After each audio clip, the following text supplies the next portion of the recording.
भैया ये fake copyright strikes कैसे आ जाते हैं?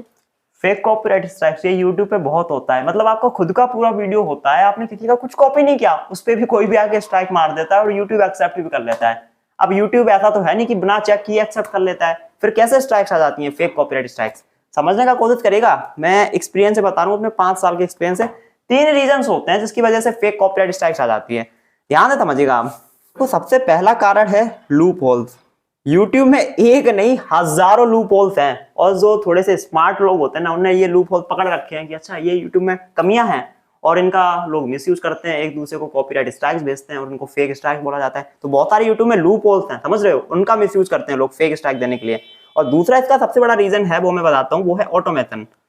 देखो YouTube की टीम तो उतनी है ना, और कॉपीराइट स्ट्राइक्स हर दिन बहुत सारे यूट्यूब पर सबमिट किए जाते हैं, और with in 48 hours YouTube team को रिप्लाई करना पड़ता है। अब काफी बार क्या होता है, बहुत सारे कॉपीराइट स्ट्राइक सबमिट किए जाते हैं यूट्यूब पर। अब सारी स्ट्राइक्स यूट्यूब की टीम चेक कर नहीं पाती क्योंकि टाइम लिमिटेड होता है। तो उस केस में बहुत सारी स्ट्राइक सर जी ऑटोमेशन की वजह से आती है। ऑटोमेशन की वजह से, समझे, यूट्यूब टीम चेक ही नहीं करती, ऑटोमेशन की वजह से आ जाती है। ये खुद यूट्यूब टीम बोलती है काफी बार, है ना।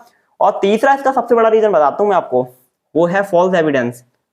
अभी फॉल्स एविडेंस ये बड़ा मतलब गंदी चीज है। देखो होता क्या है, यूट्यूब पे बहुत सारे लोग हैं जिन्होंने बहुत मतलब इन डेप्थ यूट्यूब को समझ रखा है, ठीक है। तो उन्हें बहुत अच्छे से पता है कि यूट्यूब टीम क्या चेक करती है जब कॉपीराइट स्ट्राइक देते हैं किसी को, समझ रहे हो। तो वो क्या करते हैं, यूट्यूब को इतने अच्छे से समझते हैं, फॉल्स एविडेंस बना के यूट्यूब को सबमिट कर देते हैं, फॉल्स एविडेंस, समझ रहे हो। तो फिर यूट्यूब टीम भी काफी बार थोड़ा सा कंफ्यूज हो जाती है और वो स्ट्राइक्स आ जाते हैं। लेकिन आपको एक चीज बता दूं सर जी, ये 3 रीजन से कभी भी अगर आपके चैनल पर कॉपीराइट स्ट्राइक्स आती है, यहाँ पर कैमरामैन फोकस करो, अगर कभी भी फेक कॉपीराइट स्ट्राइक आती है इन 3 रीजन से, मैं आपको बता रहा हूं सर जी, आप बस 2 काम कर दो, विद इन 48 आवर्स आपका स्ट्राइक हट सकता है। सबसे पहला काम आपको करना है, ट्वीट कर दो। ट्वीट क्या था, @teamyoutube, @teamyoutube को टैग करके आपको ट्विटर पे ट्वीट कर दो, टीम यूट्यूब तक ये बात पहुंचा दो कि फेक स्ट्राइक्स आए हैं। और दूसरा, इफ पॉसिबल आप काउंटर फाइल कर दो, काउंटर नोटिफिकेशन कर दो। सर अगर स्ट्राइक कंप्लीटली फेक होगा और इन रीजन की वजह से आया होगा, भाई मैं बता रहा हूँ विद इन 48 आवर्स स्ट्राइक आपका हट सकता है। मैंने बहुत सारे लोगों का हटवाया है। आप ग्रो विद हर्षित चैनल को सब्सक्राइब करो, बेल आइकन प्रेस करो, मैंने लाइव प्रूफ के साथ दिखाया हुआ है, ठीक है। तो ये 3 रीजन होते हैं फेक कॉपीराइट स्ट्राइक्स आने के, आपको डरने की जरूरत नहीं है। हालांकि यूट्यूब नहीं बताता है कि इन 3 रीजन की वजह से फेक स्ट्राइक्स आते हैं, मैं अपने 5 साल के एक्सपीरियंस से आपको बता रहा हूँ।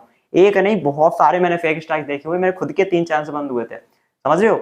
ये कभी भी किसी भी यूट्यूबर के साथ हो सकता है, थोड़ा बच के रहिए, ठीक है। और आप ग्रो विद हर्षित को सब्सक्राइब कर लें, बेल आइकन प्रेस कर लें, सारी चीज सिखाई हुई है कि कभी भी आपके चैनल पे फेक कॉपीराइट स्ट्राइक आती है या कुछ ऐसा होता है तो क्या करना होता है, लाइव प्रूफ के साथ मैंने सिखाया हुआ है। तो सब्सक्राइब कर लें, बेल आइकन प्रेस